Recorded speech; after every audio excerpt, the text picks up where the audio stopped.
spring festival meets a snowstorm. I stock up and dump my scumbag husband. As the spring festival approached, my husband and I prepared to drive back to our hometown. On the day of departure, my husband's first love showed up holding a dog, crying that she couldn't get a train ticket. My husband kicked me out of the car, saying, "With the dog, we're over capacity.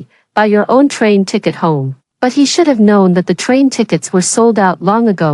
My mother-in-law was also impatient. "Xiaomei has a fever. How can you bear to let her have no ride?"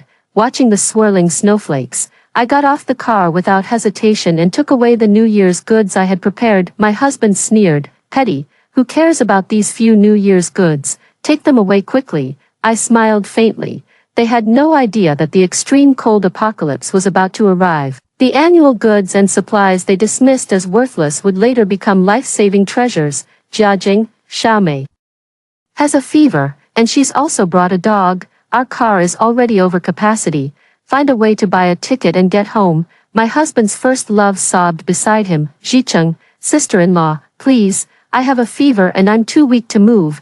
My mother-in-law's eyes were full of concern. "You're perfectly healthy. Why are you fighting for a seat with a sick person?" I was loading New Year's goods into the trunk and stopped at her words. "All the tickets are sold out now. How am I supposed to get back?" My husband's eyes darted away. "Mom and Dad are old, and Xiaomei has a fever. I need to drive, so I have no choice but to ask you to make do." I sneered. Sure enough, their words were exactly the same as in my previous life. I was reborn. When I opened my eyes again, I was back on the day of the spring festival return trip home. In my previous life, my husband, feeling sorry for his feverish first love, insisted on taking her home with us. I disagreed and argued fiercely, managing to keep my rightful place. On the way home, we encountered a heavy snowstorm, and the temperature quickly dropped to -34 degrees. Many returning vehicles were stuck on the highway, unable to move forward. Fortunately, I had bought plenty of New Year supplies, including 2 new quilts. With these provisions, my family managed to survive for 5 days. Later, my husband received a phone call and shouted at me, "It's all your fault for being cold-hearted and unreasonable." Xiaomei froze to death. If she had gotten into my car, she wouldn't have died. My husband was filled with resentment toward me, and as food grew scarcer, he and his in-laws decided to secretly kill me. Before dying, I begged him desperately, hoping he would spare me. My husband stepped on my face, his expression twisted and ferocious. "If you die, there'll be one less mouth to feed, and we can hold out a few more days. You killed Xiaomei. You have to pay with your life. I'm asking you a question. Do you agree or not?" My husband's words snapped me back to reality. I looked up at the swirling snowflakes and came up with an idea. I agreed to give up my spot, but I bought the New Year's supplies, so I'm keeping them. Upon hearing my words, Xiaomei laughed out loud. "Sister-in-law, you're being way too stingy. It's just a little New Year's goods." My mother-in-law chimed in, "Keep them if you want. Who cares? When we get back to our hometown, I'll buy new ones. More expensive than yours." I sneered inwardly. Right now, they couldn't care less about these New Year's supplies, but in the apocalyptic weather of a snowstorm, they would be life-saving treasures. Before leaving, Xiaomei whispered in my ear, "Sister-in-law, Brother Cheng still cares more about me. You're jealous, aren't you?" Jealous, watching them drive off cheerfully, heading toward the path of death. What is there for me to be jealous of? After my husband's family drove away, I stared at the increasingly heavy snow and fell into deep thought. Time is running out for me. 2 days, at most 2 days, and many cities will be plunged into snow disasters. I chose to stay put and gave up the idea of returning to my hometown. I quickly called my parents and sent them a list of everything needed to prepare for the extreme cold weather. Faced with items like a hand-crank generator and solar panels, my father was puzzled but still agreed to prepare them as I requested. I breathed a sigh of relief. The only car at home had been taken by Wu Jicheng, so I had no choice but to take a taxi. I needed to stockpile a huge amount of supplies. I died too early and didn't know how long the apocalypse would last, so I could only choose to hoard as much as possible. This house was no longer safe to stay in. I was worried that Wu Jicheng's family, if they hadn't died on the highway, might come back. To be safe, I needed to find a new place to live. Soon, I chose a location. My best friend's grandmother's countryside villa. The villa wasn't too Far from me, just a half-hour drive away, my best friend's family had long since moved to Hainan to live, leaving this villa abandoned for a long time. I asked for my best friend's permission and also urged her to stock up on supplies. In the previous life, even places like Hainan had fallen into severe, extreme cold weather. I first went to the bank and withdrew my fixed deposits, totaling 200,000 yuan. Additionally, I borrowed from every platform I could, within the limits I could repay by selling my house. With money in hand, I felt much more at ease. I took a taxi to the largest local supermarket and stocked up on a lot of food. With the apocalypse upon us, staying cooped up at home is incredibly boring. I desperately need the comfort of good food, so stocking up is a must. For food, I chose items that are easy to store. I bought 300 bags each of the most basic staples, rice and flour. Compressed biscuits can increase the feeling of fullness, so I bought 10 cases. Canned foods can be stored for a long time, and the production process ensures maximum nutrition retention. I bought 50 cases of fruit cans, meat cans, and seafood cans. Instant noodles are essential, along with self-heating hot pots and so on. I picked flavors I could accept and bought 100 cases. In addition, daily necessities cannot be overlooked. Essential items like toilet paper and sanitary pads must be stocked up in large quantities, so I bought a 2-year supply. Seasonings and sugar, I stocked up on all of them as well. I also bought snacks like nuts, chocolate, cookies, chips, and so on. And of course, Happy Fat Kid water, soda, is a must. Water is very important. I bought a single-person supply of mineral water that can last a year, and I also ordered a simple water purification device online, which will arrive tomorrow from the same city, considering the need for emergency lighting later. I also bought a box of candles. To avoid drawing attention, I bought these items in several batches. Even so, I still heard others muttering, "It's only snowed a little, and you're buying so much stuff. Aren't you afraid it'll expire?" I wore a mask and kept my head down, paying little attention. I'm no saint. I can't save everyone. Dried meats like cured pork and sausages are easy to store. I bought 100 jean at the nearby market. In addition, cold weather items are a priority. I visited several stores and managed to buy a hand crank generator, solar panels, and a solar-powered power bank. Electricity can also be stockpiled. I bought 20 rechargeable batteries, and with the solar panels, the most basic electricity needs can now be addressed. Cold weather tents, extreme cold down jackets, cold weather suits, self-heating blankets, thermal sleeping bags, thermal masks, and other items. I bought several of each. Since I didn't have time to try on the clothing, I purchased 2 larger sizes for each. The snow outside is getting heavier, already reaching the depth of my calves. I checked the time, 5:30 p.m. I don't have much time left. There was no one around my best friend's grandmother's villa, so the probability of being discovered was low. However, I still needed to prevent potential intrusions later. I paid extra to contact workers, renovated the villa, replaced the door with a sturdy one, and installed surveillance equipment both inside and outside. I also prepared some self-defense items to be prepared for illnesses. I visited several pharmacies and bought possible medications, including antibiotics, cold medicine, bandages, and so on. I also purchased 10 boxes of hand warmers. By the time I had bought all the items, it was already the next day. The city was blanketed in heavy snow, with drifts reaching above the thighs, and the temperature had dropped to -38 degrees. The taxi drivers had already stopped working,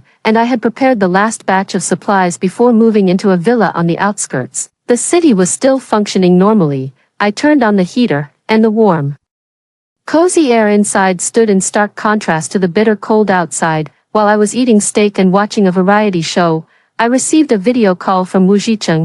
"Honey, please save me quickly, I'm about to die." I didn't respond to him. Wu Zhicheng turned on the camera. "I'm not lying to you. Are you on the road? It's so cold, I can't take it, and the highway is completely jammed. There are cars in front and behind." I wrapped my blanket tighter, feeling warm and cozy. "What do you want me to do?" "I'll send you my location. Come bring us some supplies.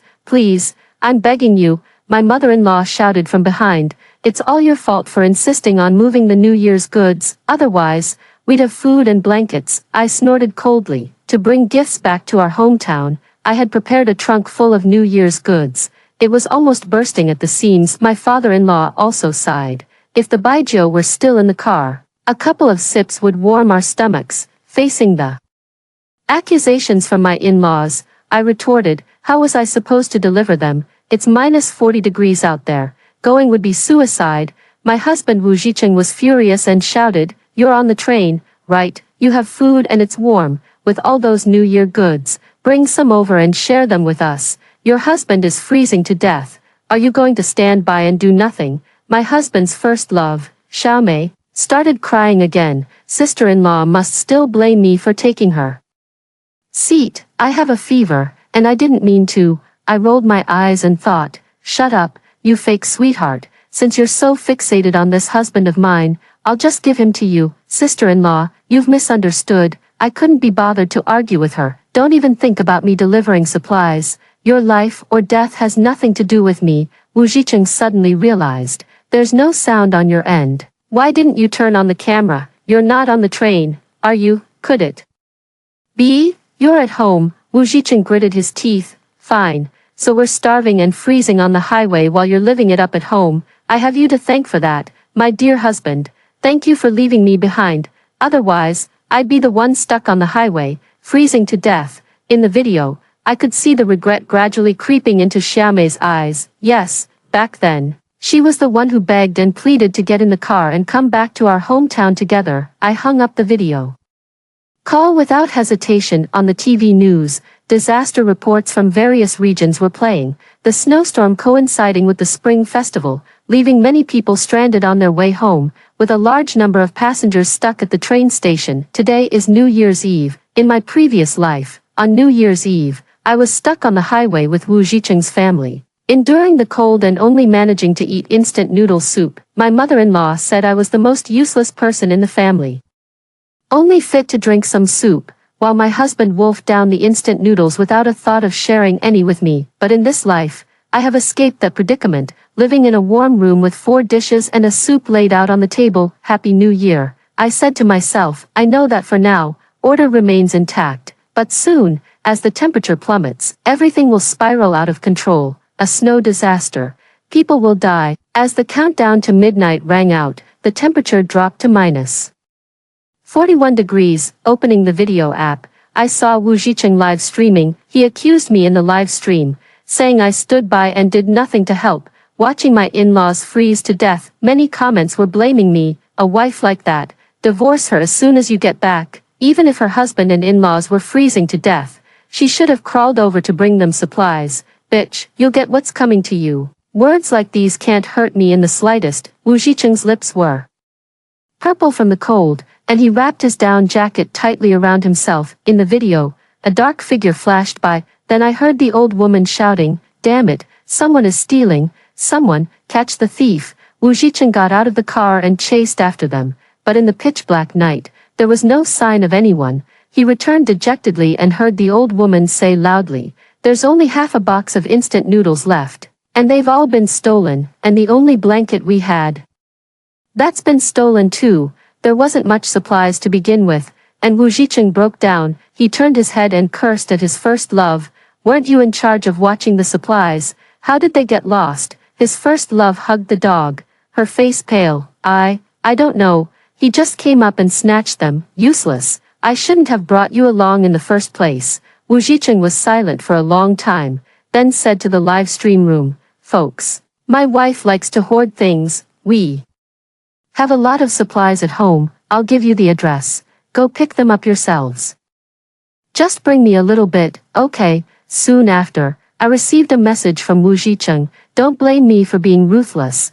You were the one who refused to save me. Soon, people will come to your door to loot your supplies. Regret it now. I didn't reply and simply blocked him. Wu Jicheng in the camera lens looked full of confidence. Wife, you asked for this. In the home surveillance video, someone pried open the door lock, entered like a robber, and swept away all the belongings. Several more groups of people came one after another. I felt a lingering fear, relieved that I hadn't stayed home but found another place to live. Otherwise, no matter how many supplies I had stockpiled, they would have been looted. On the 3rd day of the Lunar New Year, the entire city lost its water supply. Plunging into panic, news of the extreme snow disaster spread online, and some had already died due to insufficient supplies. On the fourth day of the Lunar New Year, the entire city lost power, plunging the network into paralysis. Fortunately, I had bought a radio in advance, so I could still catch some news. The impact of the power outage was immense. Without heating equipment, the indoors felt like an ice cellar. My solar panels and storage batteries came in handy. I moved into a small bedroom, where the compact space allowed for quicker heating. My solar thermal panels have enough power to run the air conditioner. With the right inverter, the direct current was converted into alternating current, and I happily turned on the air conditioner's warm air again. The cold outside seemed to have nothing to do with me. In this bedroom, I ate popsicles, drank cola, and enjoyed a bag of fries. It was incredibly cozy. Sudden cold weather can easily make one sick. To boost my immunity, I supplemented with vitamins C and D. Before the snowstorm, I stocked up on some dehydrated vegetables. The fresh vegetables were only enough for a week, and they're almost gone now. However, I have prepared vegetable seeds, but unfortunately I don't have the conditions to plant them now.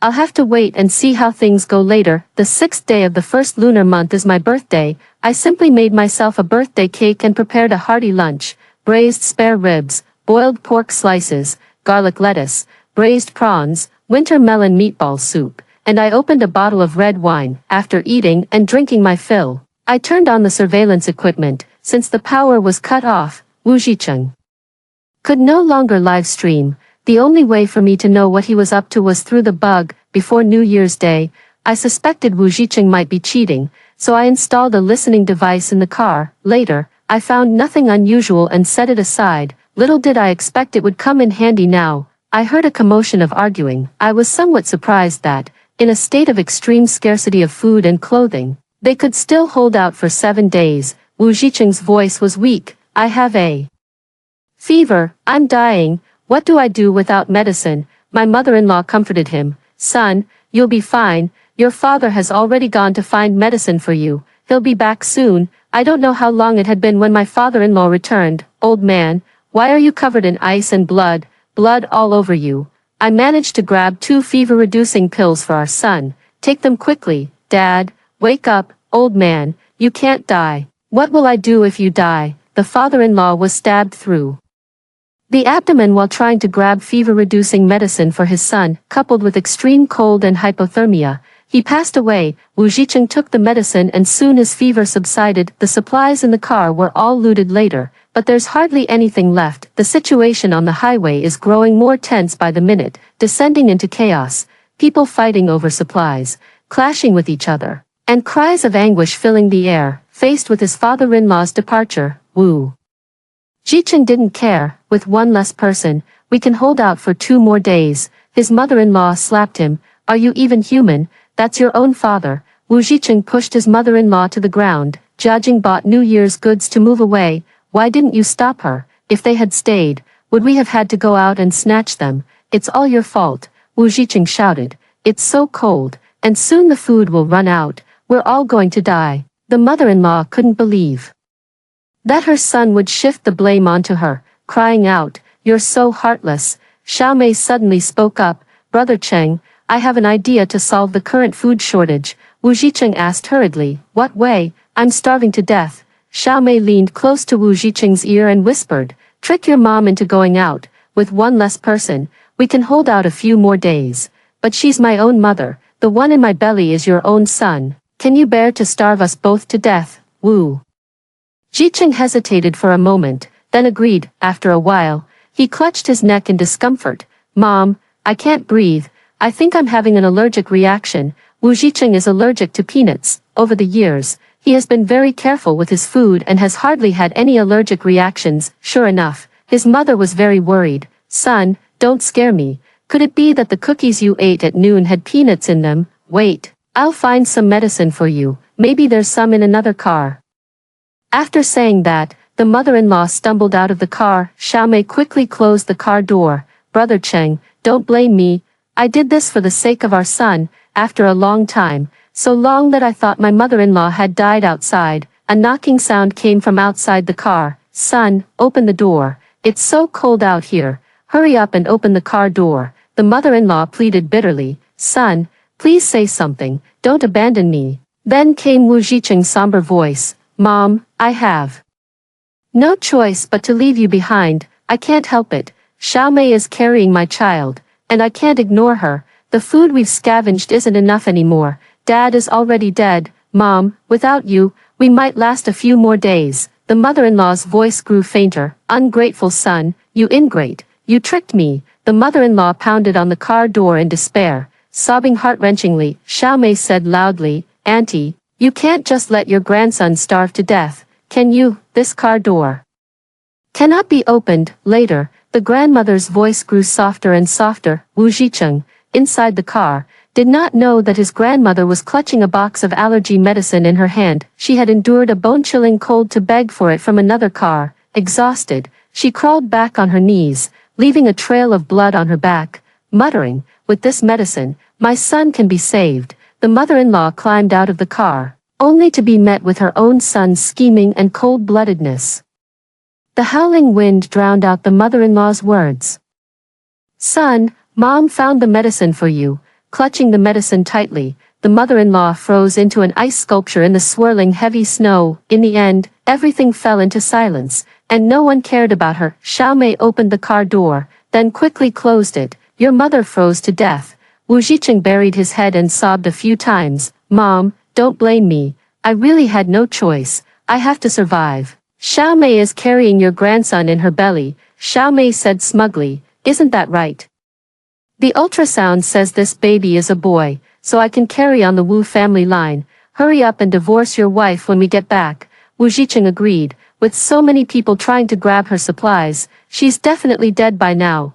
Then the house and savings will all be ours. Listening to the two of them scheming, my heart sank little by little. No wonder my mother-in-law and Wu Zhicheng cared so much about Xiao Mei, even abandoning me to take her back to the countryside. It turns out they were worried about something happening to the precious grandson in her belly. Sure enough, a woman's intuition is spot on. Wu Zhicheng really did cheat on me. He was just too secretive about it, so I never caught him before. These two scumbags, the man and the woman, are even expecting a child. They think I'm dead, so they can conveniently take over my property. What a well-calculated scheme. Thinking back to how I married down to Wu Zhicheng, with no bride price or property, and even the down payment for the house we live in now came from me. I must have had water in my head to fall for such a heartless gold digger. I opened the cabinet and devoured a bag of chocolate. Wu Zhicheng will get what he deserves. Sooner or later, he'll freeze to death out there. I occasionally listened to the monitoring device for a while each day to keep track of Wu Zhicheng's movements, relying on his relatively good physical condition. Wu Zhicheng robbed supplies from other vehicles several more times, with the food and blankets he stole. He and Xiao Mei managed to hold on for a few more days. As the robberies continued, the food on the other vehicles grew scarcer. Many vehicles had already seen their occupants freeze or starve to death. Just as Wu Zhicheng was sinking into despair, the sound of a helicopter came from above. The government has sent people to rescue us. The loudspeaker broadcast the rescue rules. Priority for the elderly, children, the sick, the disabled, and pregnant women. Everyone else, wait where you are. We will not abandon anyone. But everyone knew that whether they could survive until the next rescue was uncertain. There weren't many survivors left, and everyone was scrambling to get on the plane. Xiao Mei looked at Wu Zhicheng and said, Brother Cheng, I'm pregnant, so I can get on the helicopter. What about you? Yes. Wu Zhicheng is a physically healthy man. This helicopter is not meant for him. I underestimated Wu Zhicheng's determination. He took out a knife and slashed at his left arm. With a dull thud, Xiao Mei screamed, so much blood. Brother Cheng, why are you cutting yourself?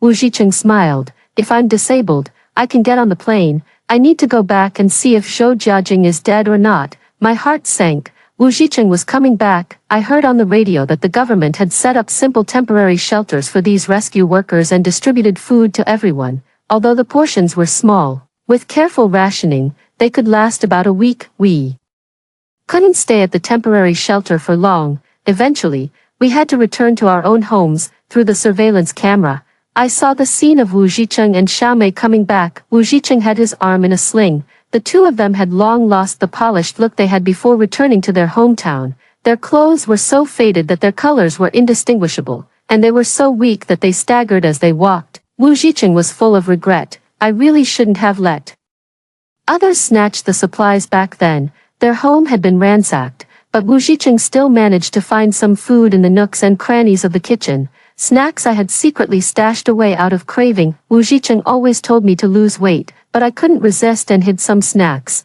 I never thought they'd end up benefiting others. After scouring the house, Wu Zhiqing found a few buckets of hot and sour noodles, along with some snacks like chicken feet. Wu Zhiqing muttered, "Luckily, there's still some food left. We can hold out a bit longer. Once the snow stops, things will get better." Xiao Mei was uncertain. Will the snow really stop?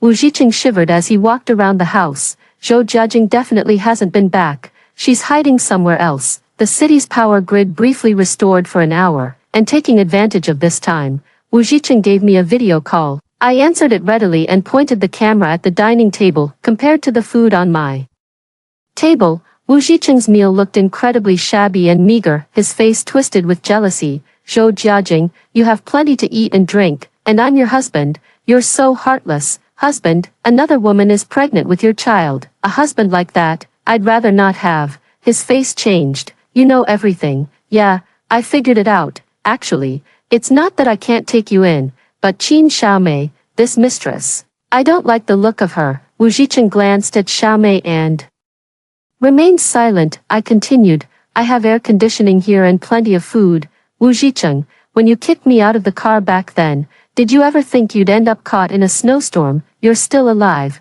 Heaven truly has no eyes." Wu Zhiqing gritted his teeth, letting me mock him, then lowered himself humbly. "Jiajing, I regret it. Now I realize that you are the one I truly love. Everything with Qin Xiaomei was just a fling. Give me a chance to make it up to you." "Okay, I'll think about it." With that, I ended the video call and opened the surveillance feed. I deliberately gave Wu Zhiqing hope, because only then would he turn against Qin Xiaomei, the scumbag and the shameless woman. I won't let either of them off. As for the child in Qin Xiaomei's belly, I'm not that saintly. The child is not innocent.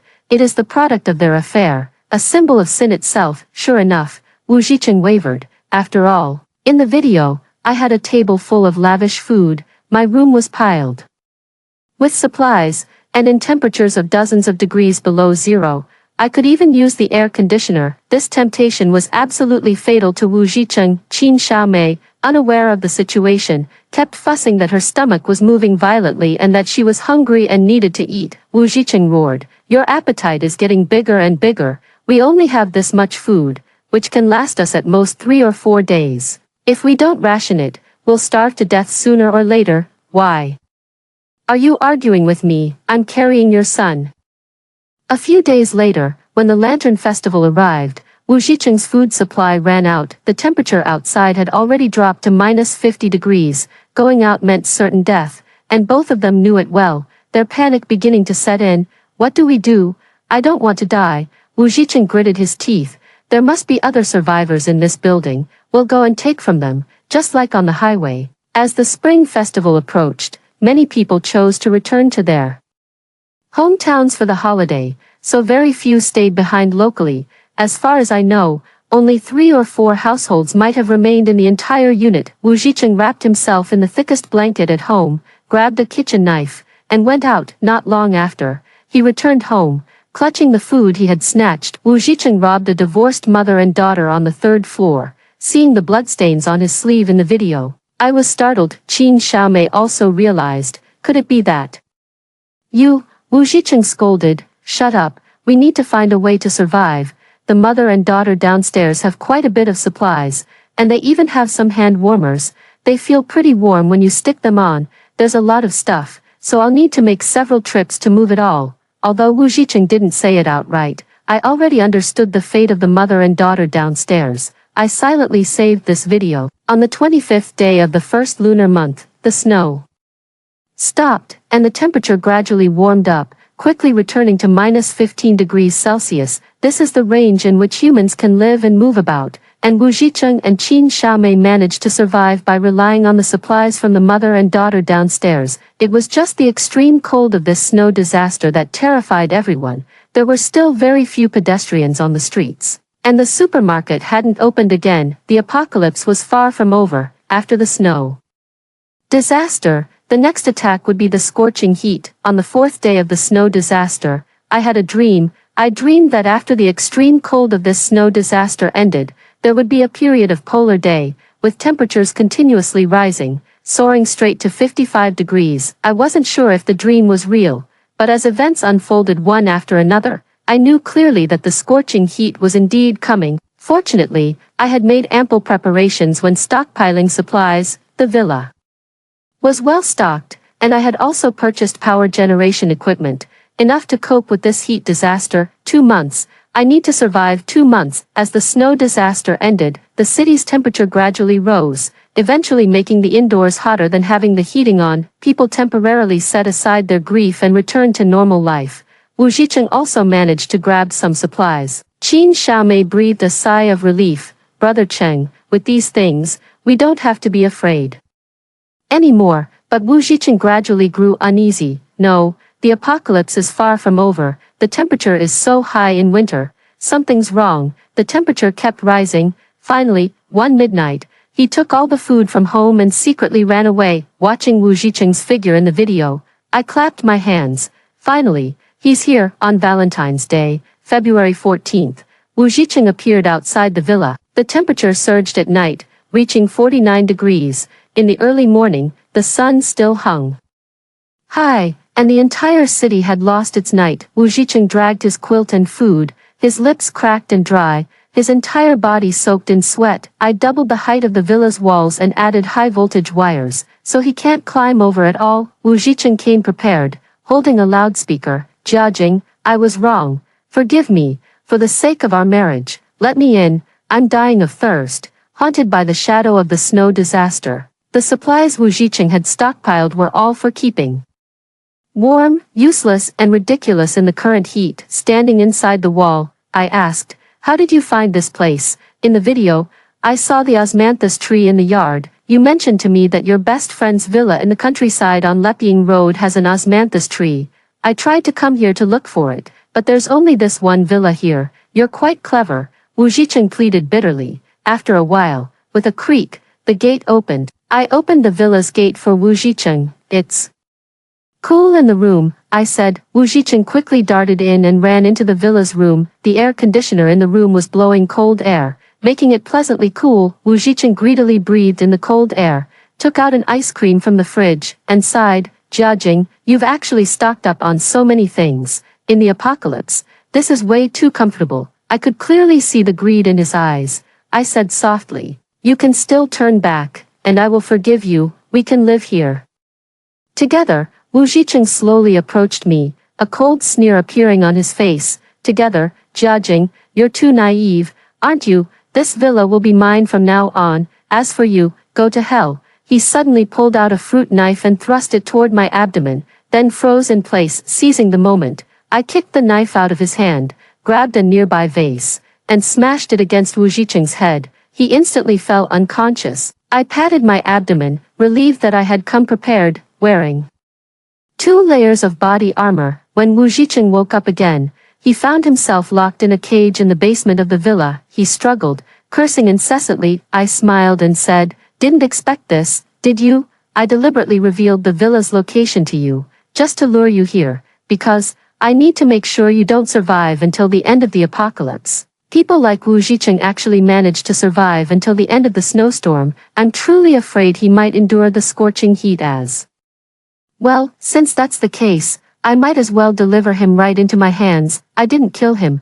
Dying like that would be too easy for him. I want to make him beg for death but be unable to attain it. Not long after, the scorching heat came to an end, and cities gradually returned to normal. The apocalyptic weather had caused countless casualties. Qin Xiaomei was said to have starved to death because Wu Zhicheng took away the supplies, and my husband, Wu Zhicheng, went missing after the apocalypse ended. I provided the police with a video of Wu Zhicheng attacking me in the villa, where I hit him with a vase. I tearfully told the police I was terrified after hitting him, and then Wu Zhicheng ran away and hasn't come back since. Wu Zhicheng reported a missing person, but the person was never found after a long search. During this time, I took the opportunity to start selling supplies. Various items are now under purchase restrictions, and everyone is frantically stockpiling supplies.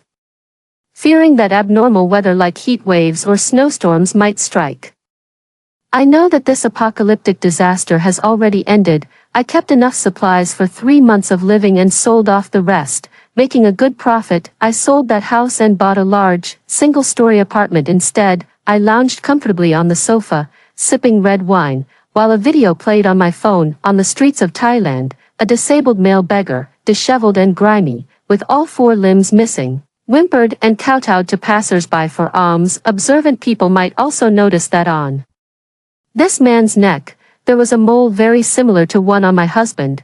Wu Zhicheng, what do you think after hearing this story? Feel free to share your thoughts in the comments. Now, let's begin a new story. Thought my husband would change his heart after losing his memory, but instead, he made his first love cry. Professor Zhou injured his head during a field expedition, and his memory regressed to his doctoral years. His former academic partner, also his unrequited first love Chu Yu, rushed to the hospital immediately. Chu Yu held my hand, her tone gentle yet every word cut deep. Jiang Nian, you can't even understand his research topics, so how can you take care of him? Leave him to me. We are the ones who truly connect on a soul level. I looked down at my rough hands, my heart feeling as if it were stuffed with shards of glass. For 3 years, I cooked and cleaned for him, but it truly couldn't compare to someone who could discuss the past and present with him. I held back my tears and silently took a step back. Fine, I'll leave him in your care from now on. What's the trouble? Zhou Yanqi suddenly spoke, pulling me to his side. He adjusted his gold-rimmed glasses and stared coldly at Chu Yu. I may have lost my memory, but I can still read a marriage certificate. The name on my spouse column is Jiang Nian. Who are you, an outsider, to talk about soulmates? How many core journal articles have you published, that you dare to lecture me on my marriage? I was left dizzy by his words. Zhou Yanqi held my hand tightly and softened his tone. Honey, don't mind her. I might fake academic research, but I would never fake a marriage. The day Zhou Yanqi had his accident, I was in the kitchen simmering soup. The pot was bubbling with steam when my phone suddenly rang. On the other end, his student's voice trembled with urgency. Teacher's wife, Professor Zhou, fell in the mountains, and he's already been taken to the hospital. The ladle slipped from my hand and dropped straight into the pot. When I arrived at the hospital, Zhou Yanqi had just finished his examination. The doctor said he had suffered a blow to the head, with no major physical issues, but his memory had regressed. His current memory is stuck at the age of 26. That year, he was still pursuing his PhD. That year, he didn't know me yet. I stood at the door of the hospital room, my hands and feet cold. Zhou Yanqi and I had been married for 3 years. Everyone said I was lucky. He is the youngest professor at the university, handsome, from a well-off family, and has a great personality. Students always refer to him as God Zhou, with admiration. And me, I dropped out of college to work, later ran a small restaurant, and after closing it, I married him. For the past 3 years, my life has revolved around daily chores. He went on a field trip to the mountains, and I packed his luggage for him. He stayed up late writing articles, and I warmed up milk for him. His stomach was weak, so I learned to make nourishing soups to soothe it. I rarely went to his school, because I couldn't understand the technical terms they were using. Occasionally, I would attend parties with him, while others talked about papers, projects, and funds. All I could do was sit on the sidelines and smile. After smiling for too long, my face would go stiff. So when Zhou Yanqi lost his memory, my first reaction wasn't grievance.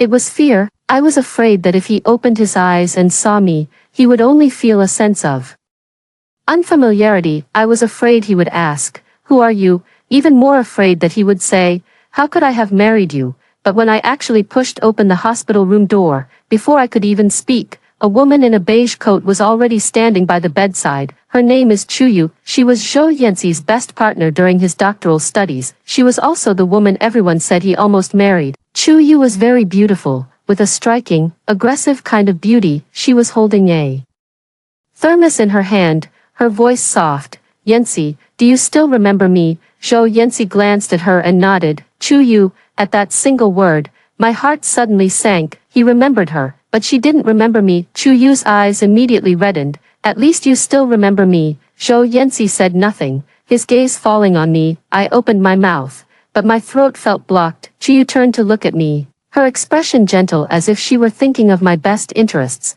"Jiang Nian, I heard you've been taking care of him all these years. You must have worked hard. I was about to say it wasn't hard when she let out another sigh. But now that Yen Xi's memory has regressed to his doctoral days, I'm probably the only one who truly understands the life, research, and habits he's familiar with. She walked up to me and took my hand. Her hand was slender and fair. My hand, from years of cooking, had a thin layer of calluses. Chuyu glanced down and spoke in an even gentler tone. Don't misunderstand, I'm not trying to take anything away. It's just that his research can't stop, and his recovery requires someone familiar to accompany him. The students nearby exchanged bewildered glances. One of them whispered, Teacher Chu did collaborate the most with Teacher Zhou in the past. My face burned with shame. Chu continued, Jiang Nian, you can't even read his research topics smoothly, can you? What he needs most right now is someone who can communicate with him, not just someone who can make him soup. This sentence cuts sharper than a knife. I lowered my head. I really couldn't read it smoothly. Sometimes when Zhou Yanxi talked to me about fieldwork, I was completely lost and could only ask, are you tired? Are you hungry? I thought this was care, but in Chu Yu's eyes, it seemed like nothing more than an uncultured clumsiness. I held back the sting in my nose and took a step back. Then, I'll leave it to you from now on. As soon as the words fell, a cold voice came from the hospital bed. Who are you troubling? I froze. Zhou Yanxi propped himself up on the bed and sat up, his brows deeply furrowed. Chiyu immediately turned around. Yanxi, don't move recklessly, let me help you. Before her hand could even touch him, Zhou Yanxi dodged away. He looked at me. Who are you? My heart tightened, but the next second, he said, my wife. I jerked my head up. Zhou Yanxi picked up the marriage certificate from the bedside table. It was the one I had just taken out of my bag in a panic to give to the doctor for registration. He flipped it open, glanced at it twice, then held up the red booklet. It's clearly written here. The spouse is Jiang Nian. Chu Yu's expression shifted slightly. Yanxi, you don't remember her now. Your relationship can't be determined by just a certificate. Zhou Yanxi let out a cold laugh. Does marriage rely on a marriage certificate, or on your words alone? The ward fell silent instantly. He then turned to Chu Yu, his tone even colder. And, you just said she doesn't understand my research topic, so she can't take care of me. Chu Yu bit her lip. I was just worried about you. I fell on my head, not on basic logic. Zhou Yanxi adjusted the glasses on his nose. If understanding the subject is required to care for a patient, then hospitals should hire PhDs, not nursing assistants. Me, several students. Zhou Yanxi reached out his hand to me. Jiang Nian, come here. I hesitated and walked over. He held my hand, his palm warm. I really don't remember you now. He paused, his voice lowering slightly. But there's one thing I can confirm. I stared at him blankly. What? He placed the marriage certificate in my palm and said seriously, I wouldn't just marry anyone. Since I married you, it means you are very important to me. At that moment, I almost burst into tears. Chiyu stood nearby, her face pale and unsightly. Chiyu left with reddened eyes in the end. Before she left, she glanced at me. That look wasn't one of disappointment. It was more like defiance, only. Zhou Yanxi and I remained in the hospital room. I sat on the chair, holding the marriage certificate, and didn't speak for a long time. Zhou Yanxi leaned against the head of the bed, staring at me, feeling uneasy under his gaze. I said, just ask whatever you want to know. He was very direct. How did we meet? I paused for a moment. To be honest, this question isn't romantic at all. 3 years ago, my small restaurant opened at the back gate of the university. During that time, Zhou Yanxi had just returned to China to teach. He was so busy every day that his feet barely touched the ground, often not coming to eat until 10 o'clock at night. The first time I saw him, he was wearing a white shirt, sitting in the corner reading materials. I brought him a bowl of tomato beef brisket noodles. After finishing, he said to me seriously, the noodles are delicious, but you could use a little less salt. I thought to myself at the time, this guy is quite handsome, but he's also quite cheeky. Later, he started coming around often. Later, his stomach hurt so much that his face turned pale, and I took him to the hospital. I thought that from then on, we would at most be just a regular customer and the shop owner. Unexpectedly, after he was discharged from the hospital, he came to my shop every day to eat. He brought me books, taught me how to read account books, and even helped me redesign the menu in the shop. I always felt he was way above me, so far out of reach, until one day, my parents came to the shop to make a scene over my brother's house purchase, demanding I give them 200,000 yuan. They smashed the tables in the shop and pointed at me, calling me heartless, standing in the crowd. I was so embarrassed I wished I could crawl into a crack in the ground. Zhou Yanxi was the one who stood in front of me that day, he said. She doesn't owe anyone anything. Later, he proposed to me. I asked him, are you sure about this? I'm not from your circle, he said. Marriage isn't like writing a thesis, you don't need to find a collaborator in the same field.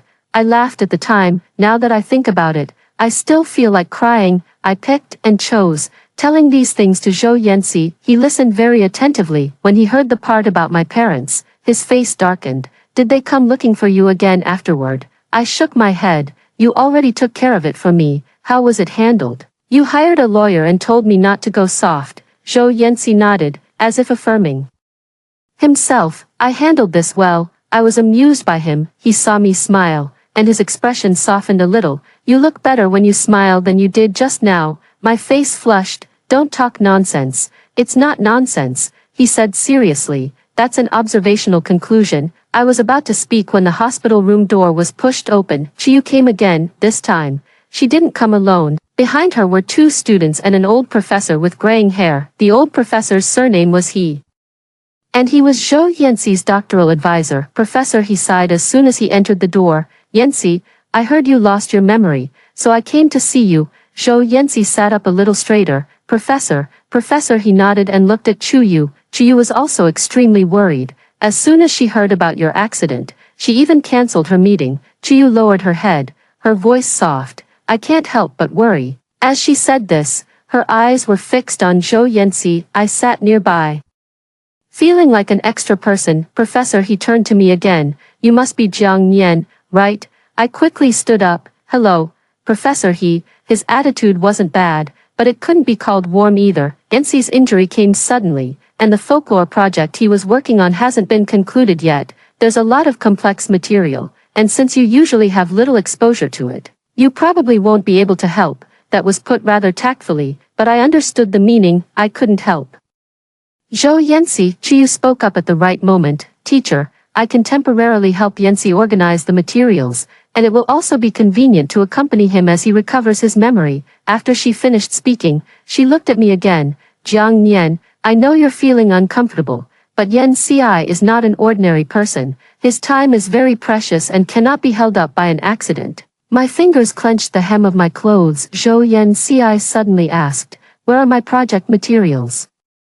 Chuyu's eyes lit up. I know some of them. You used to organize your field notes by category. Zhou Yanxi interrupted her. I'm asking about now. Chuyu paused. I said quietly, at home, in the study. Every time you come back, you always have me charge the voice recorder first, back up the photos, and put the handwritten notebook in the moisture-proof box. I saved 3 copies of the electronic version by date. 1 on the computer, 1 on the hard drive, and 1 in the cloud, the hospital. Room was silent for a few seconds. Zhou Yanxi looked at me, a hint of a smile appearing in his eyes. Did you hear that? Chuyu's face stiffened. Zhou Yanxi's tone was calm. She doesn't understand the project title, but she knows where all my information is. Can you? Chuyu opened her mouth. Academic collaboration relies on evidence, not nostalgia. Zhou Yanxi said indifferently. Chuyu, if you really want to help, just organize the old emails related to the project in your hands and send them to me. Stop trying to work on my wife's mind. She's not your thesis proposal. A few students couldn't hold it in and lowered their heads, coughing twice. Chuyu's eyes instantly reddened. She looked at Zhou Yanxi, as if she had suffered a great injustice. Yanxi, you never used to talk to me like this before. Zhou Yanxi frowned.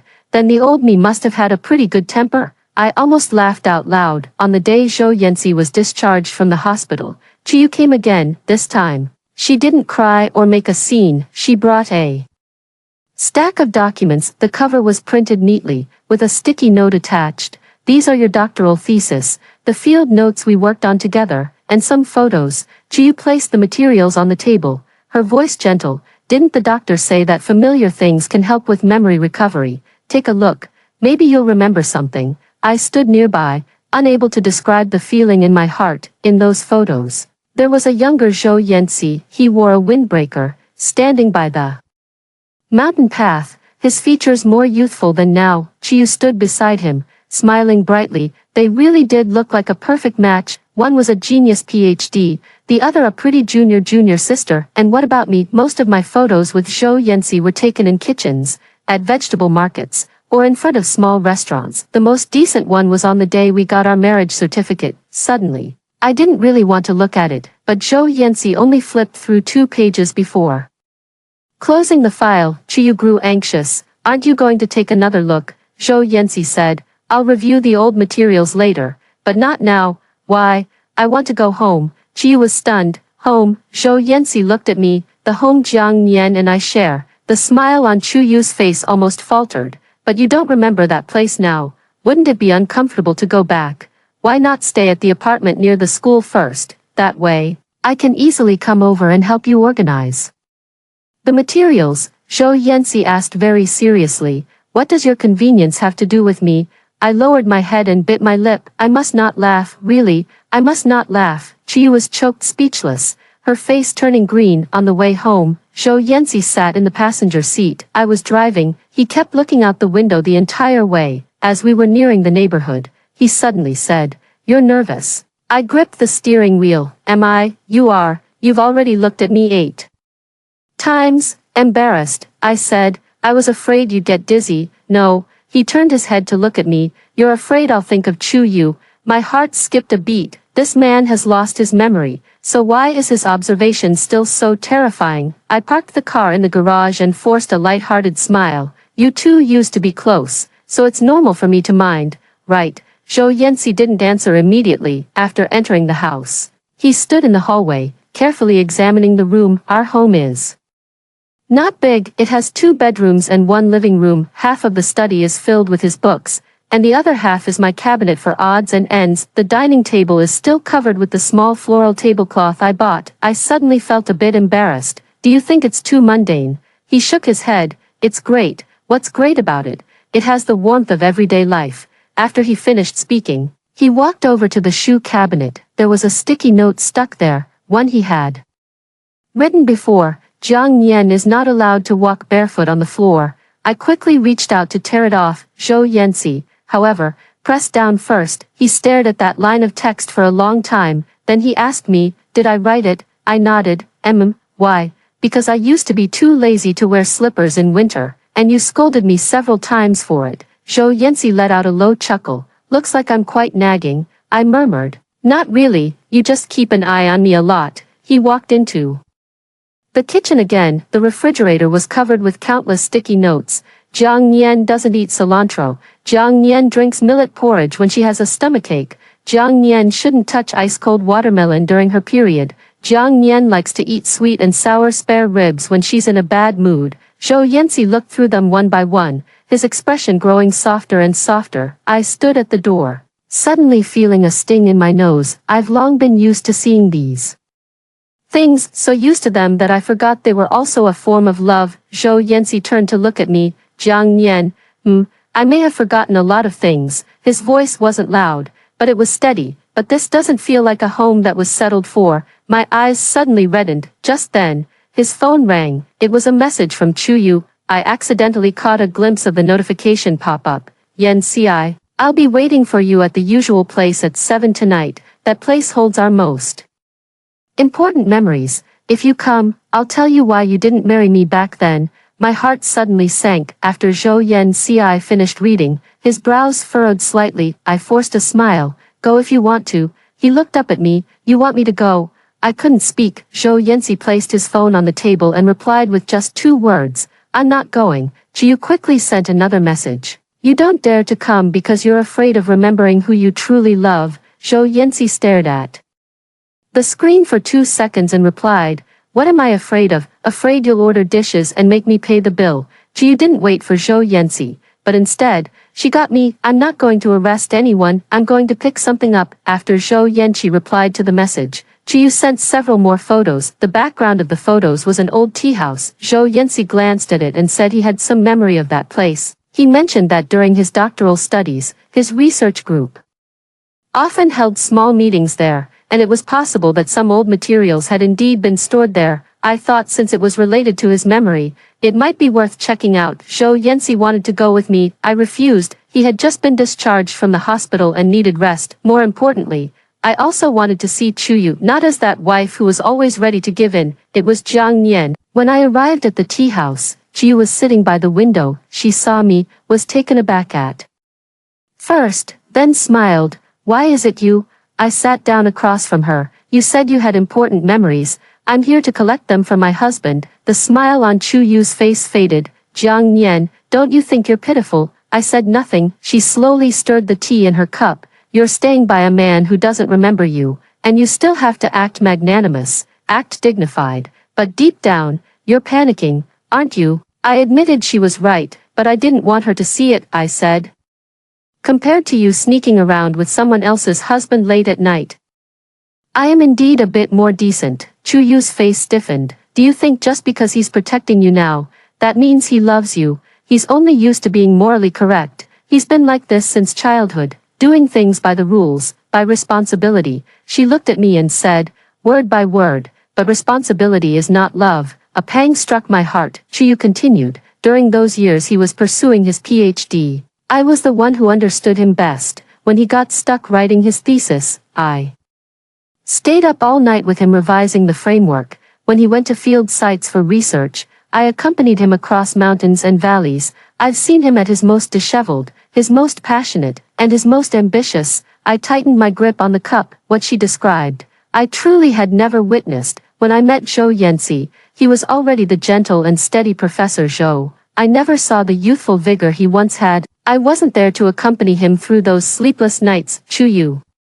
suddenly pushed an old notebook in front of me. These are his old notes. Do you dare to read them? I opened them. On the first page, there was a line of text. Today, I discussed with Chu Yu until dawn. She can always keep up with my train of thought. My throat tightens, flipping through. Many pages have Chu Yu's name. The direction Chu Yu proposed is worth pursuing. Chu Yu said I'm too stubborn. Maybe she's right. Chu Yu cried today, and I don't know how to comfort her. The more I read, the heavier my heart became. Chu Yu leaned back in her chair, her voice very soft. Jiang Nian, some people appear too late, and they are destined to only pick up what others have left behind. I snapped the notebook shut. What do you want me to see? She was taken aback. I looked up at her, to see that he once had friends, partners, people he fought alongside. That's normal. Who doesn't have a past? Chu Yu's expression gradually turned cold. I continued, but using the past to suppress the present is quite pointless. She sneered.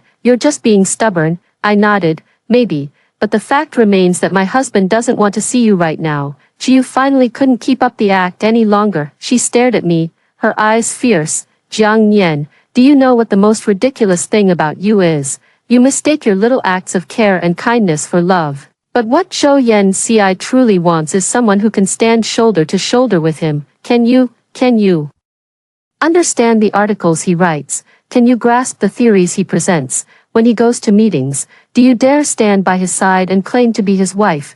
This sentence struck me in my most vulnerable spot. I truly do not dare. Zhou Yanxi took me to a college dinner once. Someone asked me what I do for a living. Before I could answer, someone laughed and said, the teacher's wife must be a great helpmate. The tone wasn't malicious, but it still bothered me for a long time. I slowly stood up. Chu Yu, I don't understand your theories, but I know one thing. She frowned. What? Truly outstanding people don't need to prove their superiority by belittling others. With that, I picked up my notebook and turned to leave. Just as I reached the door, Chu Yu's voice came from behind me. You think you've won? I stopped in my tracks. Chu Yu said coldly. Zhou Yanxi got hurt this time because someone sent him the wrong route. Guess what? If the school finds out that you, his clueless wife, messed up the documents and nearly caused him to get into an accident, what do you think they'll think of you?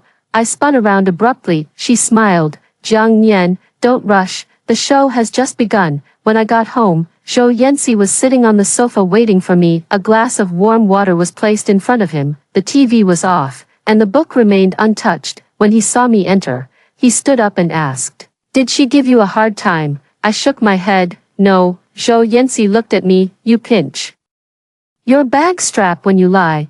I looked down and saw that my fingers were indeed tightly gripping the bag. I told him about what happened at the tea house, including Chu Yu's final words. Zhou Yanxi's face instantly darkened. Wrong route. I nodded. She said you got into trouble because someone sent the wrong route. She also hinted that it was because I messed up the files. Zhou Yanxi reached out his hand. Give me the notebook. I handed him the old notebook. He flipped through it quickly. When he turned to a page in the middle, he suddenly stopped.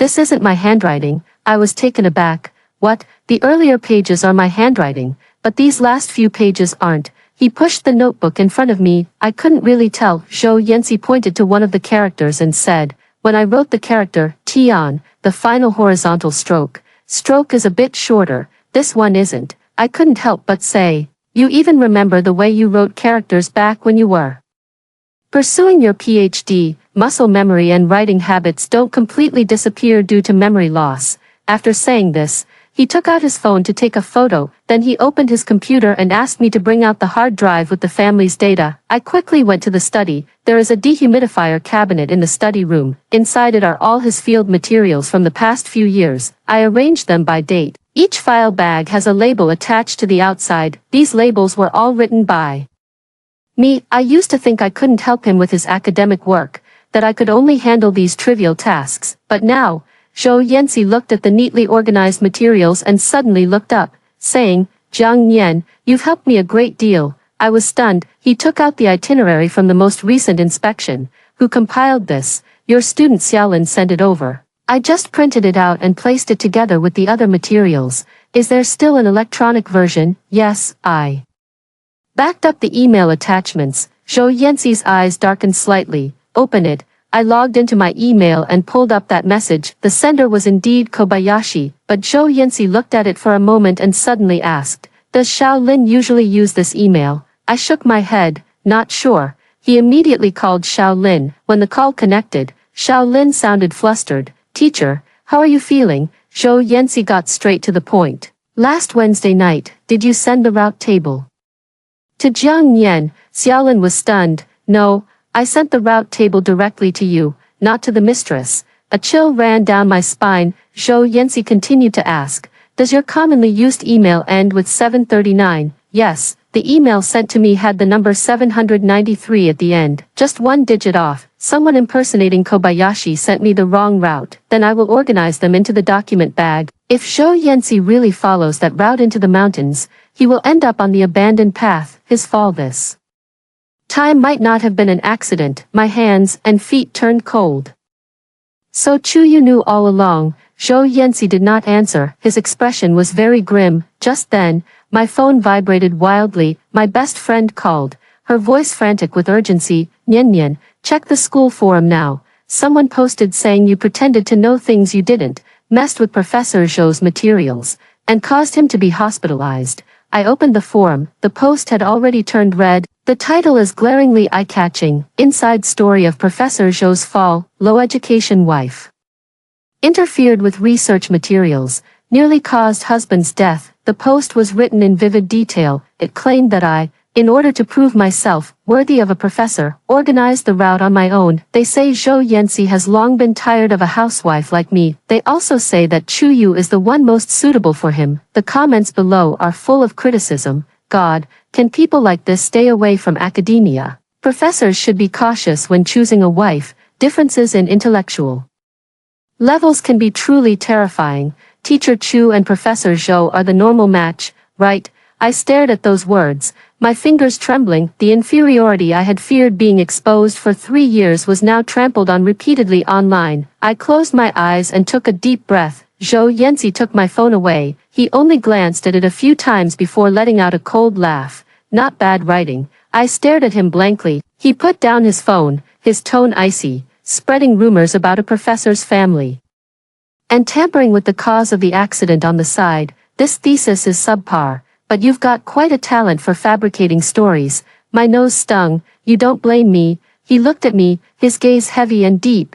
Jiang Nian, you're a victim too. Tears suddenly streamed down my face. Zhou Yanxi reached out and wiped away my tears. Don't cry. His voice was very gentle. I will get to the bottom of this. If someone really deliberately handed you the wrong route and then used you as a scapegoat, I'll make sure she knows that the academic circle is not a lawless place. The next morning, Chiyu came to my door on her own initiative. She was wearing a white shirt with a light gray knit sweater over it, looking fresh and neat, but the moment I saw her, I felt a knot in my stomach. Zhou Yanxi sat in the living room, his computer on. I originally wanted to avoid him, but he grabbed my wrist and said, "Sit here." I sat down beside him. Chiyu saw this scene, her eyes flickering. "Yanxi." I saw what happened on the forum. She let out a sigh, as if she were truly sad. "I've already told the students not to gossip, but as you know, there are too many loose tongues at school." Zhou Yanxi looked at her. "What are you doing here?" Chiyu pursed her lips. "I'm here to advise you to handle this calmly. Jiang Nian isn't part of the academic circle. She might genuinely not know how important the route data is. If this blows up, it won't do your reputation any good either." I couldn't help but laugh. Her words sounded like she was helping me, but in reality, every sentence was solidifying the idea that I was at fault. Zhou Yanxi also laughed, but that smile was cold. "How do you know there's a problem with the route information?" Chiyu paused. "They all wrote it on the forum." The forum didn't specify which document. Chuyu's face stiffened for a moment. She quickly composed herself. "I guessed. You happened to be working on that spot right before the incident. Anyone with a little knowledge of the project could figure it out." Zhou Yanxi nodded. "Then you know quite a bit." Chuyu's eyes reddened again. "Yanxi, do you have to guard against me like this? We've known each other for so many years. Don't you know what kind of person I am?" Zhou Yanxi said indifferently. "I've lost my memory now. I don't know." Chiyu was left speechless. I almost couldn't hold back my laughter. Zhou Yanxi turned the computer around. On the screen was a screenshot of an email. "Do you recognize this fake email address?" Chiyu glanced at it, her expression unchanged. "I don't recognize it." Zhou Yanxi opened another image. That was the last few digits of the phone number linked to the fake email registration. Chuyu's expression finally changed. Zhou Yanxi said, "I had the lawyer check. The number is registered under your cousin's real name." Chiyu abruptly stood up. "You're investigating me." "I'm not investigating you. I'm investigating the cause of the accident." "Zhou Yanxi, you suspect me because of her." She pointed at me, her voice trembling. "What does she know? She doesn't even understand the most basic research ethics. All she can do is cook and do laundry at home. What qualifies her to stand by your side?" Zhou Yanxi's face turned completely cold. "Chuyu." His voice was not loud, yet it sent a chill through everyone's heart. "After all those years of studying, no one taught you to respect others." Chuyu's tears fell. "I just feel it's not worth it for you. You could have gone higher, could have been with someone who truly understands you. But after you married her, you started coming home on time, started turning down dinner parties, started wasting your time at the market and in the kitchen." I was stunned. So in her eyes, Zhou Yanxi coming home for a meal was also a form of degradation. Zhou Yanxi looked at her and suddenly asked, "So you think a man loving his wife and caring for his family is a waste of time?" Chiyu gritted her teeth. "You're clearly not that kind of person." "What kind of person am I?" "You belong in academia, in a bigger world." Zhou Yanxi was silent for 2 seconds, then he smiled. "Chuyu, you don't love me, you only love Zhou Yanxi, the one who never looks back, never leaves the mountain, and always stays up with you to finish your thesis." Chuyu's face turned pale. Zhou Yanxi continued, "But a person is not a thesis tool. I get tired. I get sick. I want to eat a hot meal, and I want someone to leave a light on for me on rainy days." He said this while holding my hand tightly. What Jiang Nian gave me was not a burden, it was life. I lowered my head, tears almost falling again. Chiyu stared at us intently. After a long moment, she suddenly smiled. "All right, since you trust her so much, do you dare to let her explain herself publicly at school?" I looked up. Chiyu looked at me, malice flickering in her eyes. "There's a project briefing at the academy this afternoon, with the forum in such chaos. Both students and teachers want to know the truth. Jiang Nian, do you dare to step forward and clarify whether you tampered with the materials or not?" She was certain I wouldn't dare, because I'm afraid of school, afraid of those scrutinizing gazes, and afraid of others asking me professional questions. Just as Zhou Yanxi was about to speak, I suddenly pressed down on his hand. "I'll go." He looked at me. "Jiang Nian." I smiled at him. "I used to always hide behind you, not this time." At 3 in the afternoon, the small lecture hall of the academy was packed with people.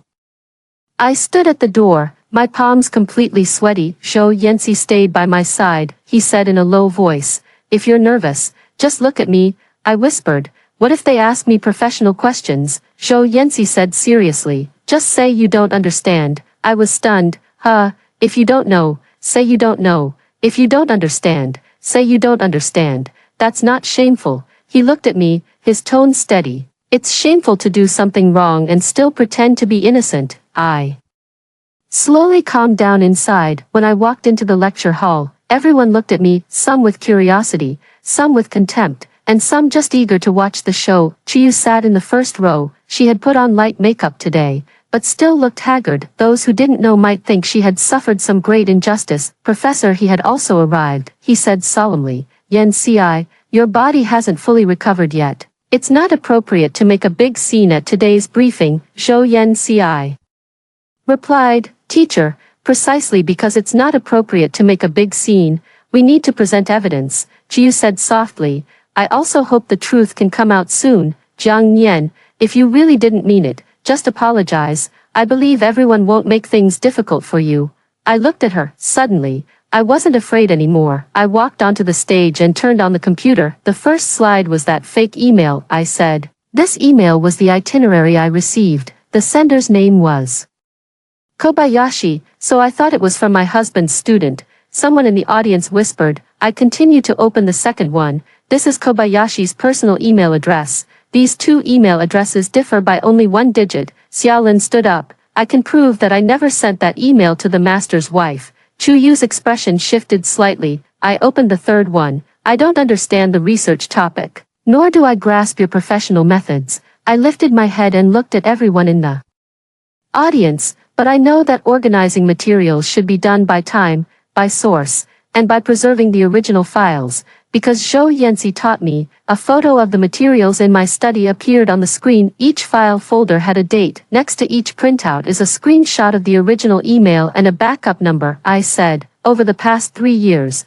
every time he returned from an inspection, he would hand over the voice recorder, photos, and handwritten notes to me. I don't alter the content, I'm only responsible for preserving them. So that fake route, I also kept the original email. The audience gradually quieted down. I clicked on another recording. It was a voice memo I casually recorded the night before Zhou Yanxi's accident, while I was packing his bag. Because he always dictated a checklist before every trip, I would record it to make sure I didn't miss anything. In the recording, Zhou Yanxi's voice was very clear. Follow the final version on my phone for the route. The paper copy is just a backup. Shaolin mentioned this morning that the old road has collapsed and is impassable. I pressed pause. In other words, the paper document I organized wasn't the final route he used. His accident wasn't because I gave him the wrong document. The audience completely erupted. Someone whispered, "Wasn't that forum post just a rumor? And the person who sent the fake email is also quite suspicious." Chu Yu suddenly stood up. "This only proves that you didn't do it intentionally, but it doesn't prove that you didn't cause any disruption." I looked at her. "What's the rush, Teacher Chu? It's not over yet." She froze. I opened the last file. It was something Zhou Yanxi had asked me to prepare. Fake email registration of real name information for phone numbers, monitoring screenshots of phone card purchases, and transfer records between Chu Yu and her cousin. Zhou Yanxi stepped onto the stage. His body had not fully recovered yet, his face slightly pale, but his eyes were cold. "These materials have already been submitted to the school and the police." Jiu suddenly stood up. "Are you crazy?" Zhou Yanxi looked at her. "Do I look like I'm joking?" Her voice sharpened. "Zhou Yanxi, I just want you to see clearly. She can't help you at all. Only I know which path you should take." Zhou Yanxi said coldly. "So you forged the email and stuffed the wrong route into my family's documents." The lecture hall fell into dead silence instantly. Chu Yu's face turned pale. She finally realized she had let something slip. "Professor," he slammed the table. Chu Yu's lips trembled. She looked at Zhou Yanxi, tears falling one by one. "I didn't mean to harm you. I just wanted her to make a mistake. I only wanted to prove that she is simply not right for you." Zhou Yanxi showed not a trace of emotion. "You almost got me killed just to prove she's not right for me," he said word by word. "Chu Yu, your affection is truly terrifying." Chu Yu completely broke down. She pointed at me and cried out, "Jiang Nian, you've won, haven't you?" you're very pleased with yourself, aren't you? But you still don't understand him, you'll never understand him. I looked at her and suddenly felt she was pitiful. I said,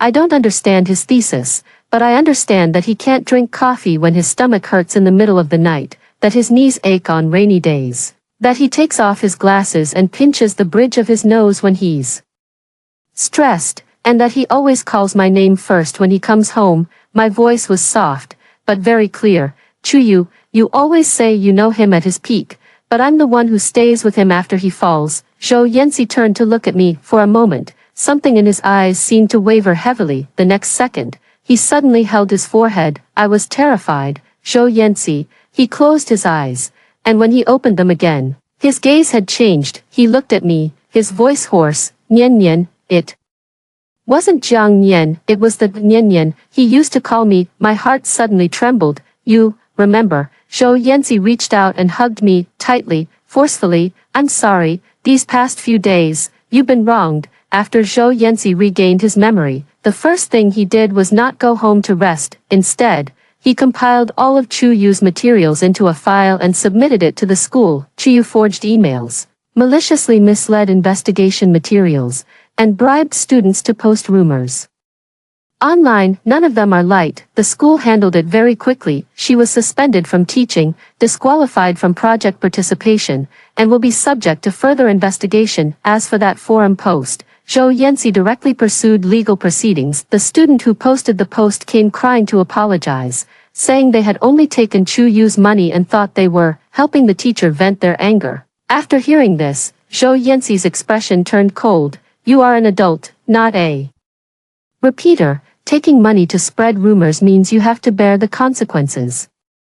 The student cried even harder. I stood nearby and whispered, isn't this too harsh? Zhou Yanxi glanced at me. Nian Nian, kindness isn't about cleaning up after those who do evil. I immediately shut my mouth. Professor Zhou came online, still as steady with his firepower as ever. Chiyu came to see us for the last time. That day, I was making dumplings at home. The doorbell rang. I opened the door and saw her standing outside. She had lost a lot of weight, and the refined energy she once had was gone. When she saw me, her eyes were complicated. Is Zhou Yanxi here? Before I could say anything, Zhou Yanxi came out of the kitchen. His hands were dusted with flour, his sleeves rolled up to his elbows, looking nothing like the aloof professor from the academy. Chiyu stared at him, stunned probably. In her heart, Zhou Yanxi shouldn't be like this. He shouldn't be in the kitchen, shouldn't be making dumplings, shouldn't be standing behind me asking if the filling is salty enough. Her voice was very hoarse.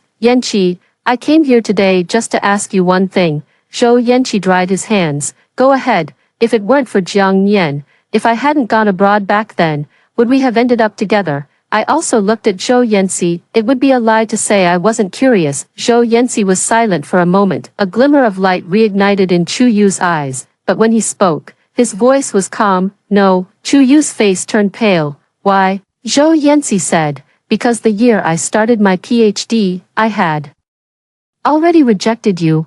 I was stunned. Chu Yu also froze. Zhou Yanxi continued, you said back then that we were the most compatible people and should try being together, but I told you, being compatible doesn't mean being suitable. Chu Yu's lips trembled, but you were clearly so good to me later, because you were my fellow disciple and my collaborator. Zhou Yanxi's tone was flat, without any fluctuation. I thought I made my rejection very clear. Chu Yu's tears suddenly welled up. Then why didn't you tell others? Why does everyone say I'm your first love? Zhou Yanxi frowned. Why should I be responsible for rumors spread by others? I couldn't help it and burst out laughing. Chu shot me a resentful glare. Zhou Yanxi stepped forward half a step, blocking her line of sight. Chu Yu, I'll say this one last time. My marriage to Jiang Nian is not your imaginary enemy. She doesn't need to defeat you either. From the very beginning, you were never part of our relationship.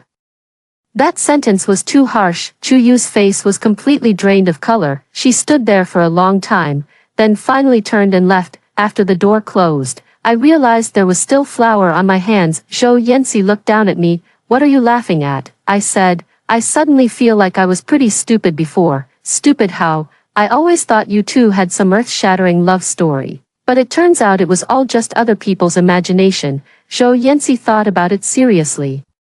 Not exactly. My heart tightened. What do you mean? He said. At least her obsession with me is indeed earth-shattering. I lifted my foot to kick him. Zhou Yanxi dodged with a laugh. That night, half of the dumplings burst open while cooking, because Professor Zhou had wrapped them too poorly. He still insisted stubbornly, saying that this was an open-style dumpling in the folkloric sense. I said, "You academics have a theory for everything. Even a broken dumpling." He picked up the broken dumpling with his chopsticks, placed it in his own bowl, and said very naturally, "I'll eat it." I looked at him, and suddenly thought of everything that had happened over the past few days, remembered the time in the hospital when Chiyu told me to step back, I remembered the harsh words on the forum, I remembered the first time I stood in front of everyone in the lecture hall, saying I didn't understand, but I wasn't wrong. I whispered, "Zhou Yanxi, I want to go back to school someday." He looked up at me. I felt a little embarrassed. It's not to be worthy of you, nor to prove anything to anyone.